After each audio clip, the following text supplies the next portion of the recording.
Praise the lord అండి. Good morning. బాగున్నారు కదా?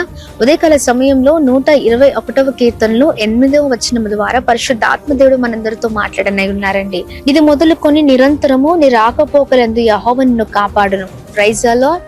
ఎస్, అవునండి. నిరంతరము మన రాకపోకలందు ప్రభు మనల్ని కాపాడే దేవుడై ఉన్నారు. ఎప్పుడో తెలుసా? ఆయన మన జీవితాలను ఆయన చేతులకు అప్పగించినప్పుడు. ఆమెన్. చాలా మట్టుకు మన జీవితాలలో ఆయన చేతులకు మన జీవితాలను అప్పగించమండి.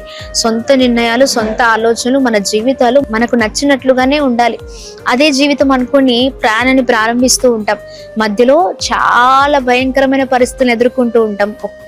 ఒకేసారి కుప్పకూలిపోతాం. అలా అయిపోతుంది కదా జీవితం. కానీ ఈ రోజున మన జీవితాలు అలా విఫలం అవ్వద్దు అంటే, విజయంలోనికి నడిపించబడాలంటే, మనం కాపాడబడాలంటే, మనం ఉన్నతమైన స్థితిలో ఉండాలంటే, మనం దీవించబడాలంటే, మనం గొప్పవారు అవ్వాలంటే ఒకటే అండి మార్గం, ఏసే మార్గం. ఆమెన్. ఈ రోజున ఏసే చేతులకు మన జీవితాలను అప్పగిద్దాం. ఏ విషయంలోనైనా, ఏ పరిస్థితిలో అయినా, నువ్వు తలపెడుతున్న ప్రతి పనిలో, నువ్వు వెళ్తున్న ప్రతి మార్గంలో, నువ్వు చేస్తున్న ప్రతి పనులలో అన్నిట్లో కూడా ప్రభు కృప నిరంతరం ఉండబోతుంది. ఆయన గొప్ప సహాయం చేస్తూ నిన్ను అద్భుతంగా కాపాడబోతున్నారు. ఈ వాగ్దానం అందరి జీవితాల్లో నెరవేర్చబడును గాక. ఆమేన్.